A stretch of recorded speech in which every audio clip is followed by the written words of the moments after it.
আজকের ব্লগটা এখান থেকে শুরু করছি। আমরা বেড়াতে যাচ্ছি। এই যে আমার হাতে এখনো নেল পালিশ আজকে পরতে পারিনি, সারপ্রাইজ। এই যে তোমাদের দাদা খাচ্ছে, সাম্য আছে, ব্যাগটা পুষ্টিকর খাবার। কেউ খায় না, আমি ছাড়া কেউ খায় না। 100 বার কান ধরে অভ্যাস করে দিবে কোমর ব্যথা হবে। এই বাড়িতে একমাত্র পুষ্টিকর খাবার আমি ছাড়া কেউ খায় না, সব অপুষ্টিকর খাবারে ভর্তি। এই যে পুষ্টিকর খাবারের লক্ষণ এটা, বুঝেছো? এটা হলো পুষ্টিকর খাবার। বডি, এটা হচ্ছে বডি। দাঁড়াও সময় তো সব কথা না হয়ে গেছে, তারপরে তোমাদের সাথে কথা হচ্ছে। চলো আমরা সবাই মিলে এখানে সাম্য, আমার মা, এখান থেকে আমরা অটো ধরবো। অটো ধরে চলে যাব ব্যারাকপুর, তারপরে ওখান থেকে ট্রেন করে কৃষ্ণনগর, তারপরে আবার ওখান থেকে নেমে অটো, তারপরে স্কনের মন্দির। কলোনি মোড় সকালে। আজকে আকাশে হালকা হালকা মেঘ আছে, বৃষ্টি যখন তখন হতে পারে, বর্ষার মেঘ তো সেই জন্য। হ্যাঁ, হ্যালো বটতলা, ভালো হয়েছে। তখন ছাতু খেতে। আমরা অটোতে উঠে বসে পড়েছি।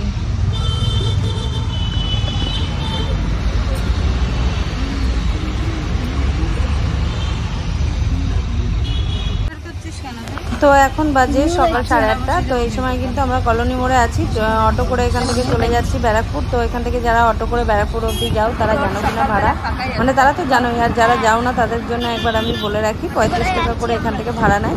যেহেতু আমরা 4 জন ছিলাম, 5 জন না হলে ছাড়বে না, তো সেই জন্য তোমাদের দাদা একটা এক্সট্রা ভাড়া দিল, দিয়ে আমরা ব্যারাকপুরের দিকে চলে যাচ্ছি। কারণ না হলে আমাদের অনেক দেরি হয়ে যেত যে কতক্ষণে কেউ আসবে। অফিস টাইম তো পার হয়ে গেছে। তো দেখো ব্যারাকপুরের এই যে রাস্তাঘাটটা, ব্যারাকপুরের রাস্তাটা আমার সবদিনই মনে হয় অনেকটাই ছোট, আর একটু চওড়া হলে ভালো হতো। তার সামনে এদিকে বক বক করেই যাচ্ছে। আর 5 মিনিট পুরো ফাঁকা রাস্তাঘাট, পুরো ফাঁকা। ব্যারাকপুর আমাদের আসতে কতক্ষণ লাগলো? 30 মিনিট লাগলো। 30 মিনিট লাগলো। সাম্য কোমর ব্যথা নামছে। তো দেখো আমরা চলে এসেছি ব্যারাকপুর স্টেশনে। এখানে ব্যারাকপুরের সব থেকে বিখ্যাত যেটা হলো সেটা হলো দাদা বৌদির বিরিয়ানি, সেটা তো সবাই তোমরা জানো। আর ব্যারাকপুর স্টেশন সম্পর্কে কি বলবো, ব্রিটিশদের আমলে এই স্টেশন তৈরি করা হয়েছিল। আর সেটা হচ্ছে 1862 খ্রিস্টাব্দে, প্রায় 162 বছর আগে এই স্টেশনটা তৈরি করা হয়েছিল ব্রিটিশদের আমলে। বেঙ্গল রেলওয়ে স্টেশন, তো ইস্ট বেঙ্গল। তো কি বলবো তোমাদেরকে। আর এই যে দেখো ভেতরে, এখানে কিন্তু টোটাল 5খানা প্ল্যাটফর্ম আছে, 1, 1A, 2, 3, 4। তো কেউ কিন্তু ভাববে না যে 4, তো যেহেতু 1 আর 1A, সেই জন্য 1 দুটো আছে আর 4 পর্যন্ত, তো সেই জন্য 5টা আছে। তো এই যে দেখো আমরা ওভারব্রিজের উপরে এসে দাঁড়িয়ে আছি। আমাদের ট্রেনটা একটু লেট আছে, 9:16 ট্রেনটা 9:30 আসবে খবর হয়েছে, মানে খবর হয়নি এখনো। তো উপরে এসে দাঁড়িয়ে আছি, বারবার উঠবো নামবো, তো সেই জন্য। মাও বসে আছে এখানে পাশে, একটু পরেও একটু খেতে যাব নিচে, এখনো তো অনেকটা টাইম আছে আসার, তো সেই জন্য একটু নিচে যাব, গিয়ে কিছু খেয়ে আসবো। মা তো যেতে পারবে না, মা এখানে বসুক, তো আমরা যাব গিয়ে খাওয়া দাওয়া করে মার জন্য টিফিনটা। তো এই যে আমাদের 9:16 ট্রেনটা দেরিতেই এসছে, 9:30-তে এসেছে। তো এটা হলো শিয়ালদা কৃষ্ণনগর লোকাল। তো ট্রেনটা কিন্তু খুব বেশি ভিড় ছিল না, বসার জায়গা আমরা পেয়েছি, আর উপরে লাগেজগুলো তুলে দিয়েছি। আর একটা মায়ের পায়ের কাছে আছে, তো একটু পরেই আমি ভিডিও করব বলে উঠে এখানে চলে যাব, তাও একটুখানি বসে নিলাম। তো আর তোমাদের দাদা সেই সামনে গিয়ে বসেছে, মা ওই পাশটায় বসেছে, মা আর সাম্য, আর আমি এখানটাতে জায়গা পেয়েছি। আজকের ওয়েদারটা কিন্তু খুব একটা ভালো ছিল না, প্রচণ্ড গরম, ভ্যাপসা গরম। আর এই দেখো লাইনের পার থেকে এটা চলে গেছে, আমাদের এইটা আপে, আর এদিকে হচ্ছে এটা মনে হচ্ছে ডাউন লাইন, আমি সঠিক জানি না। আর এই দেখো দূরে একটা মন্দির দেখা যাচ্ছে, আর আকাশেও খুব হালকা হালকা একটা মেঘ আছে, তার ফাঁক থেকে নীল নীল আকাশগুলো উঁকি মারছে। পুজোর আগে কিন্তু ওয়েদারটা এরকমই হয়। তো আমরা এখান থেকে এখন ট্রেনে চেপেছি, আমাদের যেতে 2 ঘন্টা পুরো লাগবে। তো আমাদের ওখানে পৌঁছাতে 11:30 ট্রেন থেকে নামতে কৃষ্ণনগরে। তো বেশ আমি গেটের ধারে ট্রেনের ভিডিও করছি। তো এটা তো তোমাদেরকে এখন দিতে পারবো না, পুরো স্টেশন সবকটা কভার করেছি আমি ভিডিওতে, তো সেই জন্য এখানে দাঁড়িয়ে আমি করছি। আমাদের ওখানে লোকাল ট্রেনে ভিডিও করতে গিয়ে আমি পারি না, কারণ এখানে প্রচণ্ড ভিড় থাকে। তো এখানটায় ফাঁকা আছে, তো সেই জন্য আমি দাঁড়িয়ে দাঁড়িয়ে এখানে একটু ভিডিওটা করতে পারছি তোমাদের সামনে। তো আমাদের ট্রেন নৈহাটি স্টেশনে এসে দাঁড়িয়েছে। তো এখানটা কিন্তু টোটাল 5টা প্ল্যাটফর্ম আছে, আর 9টা হচ্ছে রেল লাইন এখান থেকে যায়, মানে 9 দিকে আর কি ট্রেন যায়। আর তোমার এখানে যেটা নাম করা আছে নৈহাটিতে, সেটা হচ্ছে বড় মায়ের মন্দির। বড় মা কালী পুজোয় খুব জাগ্রত, সবাই খুব মানে, এবং মানে সবাই প্রত্যেকে প্রায় পুজো দিতে আসে।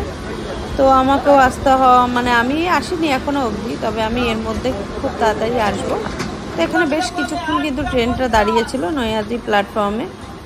তারপরে কিন্তু ধরে নাও 5 মিনিট মতন দাঁড়ানো ছিল। তারপরে কিন্তু এখান থেকে ট্রেনটা আমাদের ছেড়ে দিল ওই মানে কৃষ্ণনগর যাওয়ার উদ্দেশ্যে।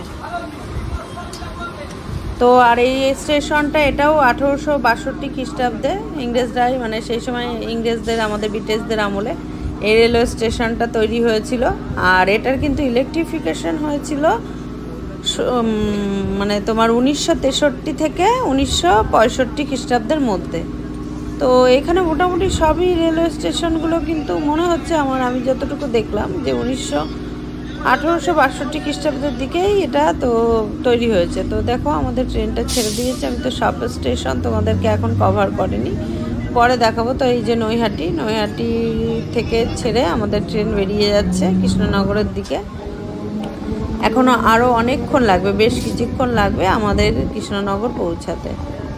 তো এটা ছিল আমাদের সকাল 9টা 16 যে ট্রেনটা, সেটা কিন্তু আমাদের এখানে পৌঁছেছে, মানে ব্যারাকপুরে এসেছিল 9টা 36।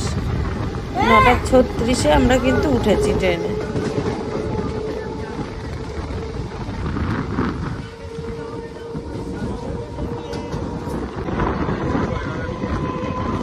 তোমাদের দাদা সারাক্ষণ পেপার পড়ছিল, পেপার পড়া এখন শেষ হয়েছে, এখন আমার পাশে এসে দাঁড়িয়ে এখন কত কিছু আমাকে শেখাচ্ছে ট্রেনের। তো যাই হোক, আমরা দেখতে দেখতে একদমই না 2 ঘন্টা লাগলো। তো এখানে দাঁড়িয়ে আমি, তোমাদের দাদা সবাই বসে আছেন, আমি দাঁড়িয়ে চলে আসলাম একটু কৃষ্ণনগরের কাছে একদম। আমরা একটু পরেই কৃষ্ণনগর ঢুকে যাব। তো কৃষ্ণনগর সম্পর্কে তোমাদেরকে আমি একটু যে কথাগুলো বলছি, সেটা হচ্ছে যে আমি যতটুকু ইনফরমেশান জানি আর নেট থেকে যতটুকু দেখেছি, সেটা হচ্ছে যে কৃষ্ণনগরে এখানে হচ্ছে 5টা প্ল্যাটফর্ম আছে টোটাল, আর লাইন হলো 6টা আছে মালগাড়ি টাড়ি এসে দাঁড়িয়ে থাকার জন্য। আর তোমার এখানে 1908-এ ওপেন হয়েছিল এই স্টেশনটা 1905 সালে। আর এটা কিন্তু ইলেকট্রিফিকেশন হয়েছিল তোমার জংশন এটা 1965 সালে।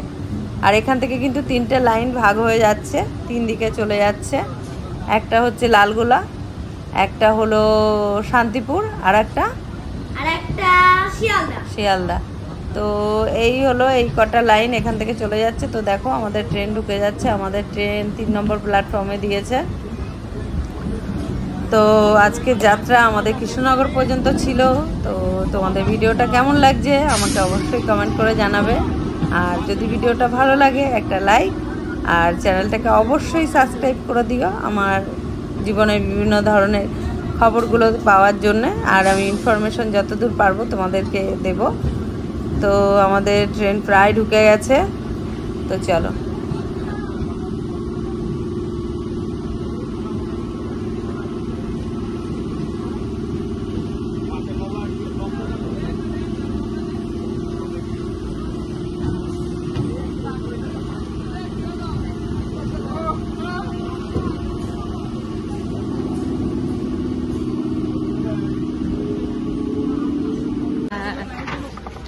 অনেক সুন্দরভাবে জানি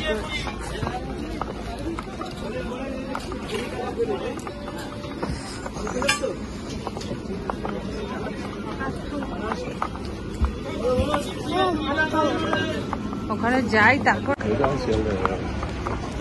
আমরা নেমে গেছি কৃষ্ণনগর, আমাদের এই পর্যন্ত গন্তব্য ছিল। এবার আমরা চলে যাব মায়াপুর। আমাদের এই পর্যন্ত দেখিয়ে দিলাম। হ্যাঁ, আর সাম্য এদিকে পাগল হয়ে যাচ্ছে ট্রেন দেখতে দেখতে।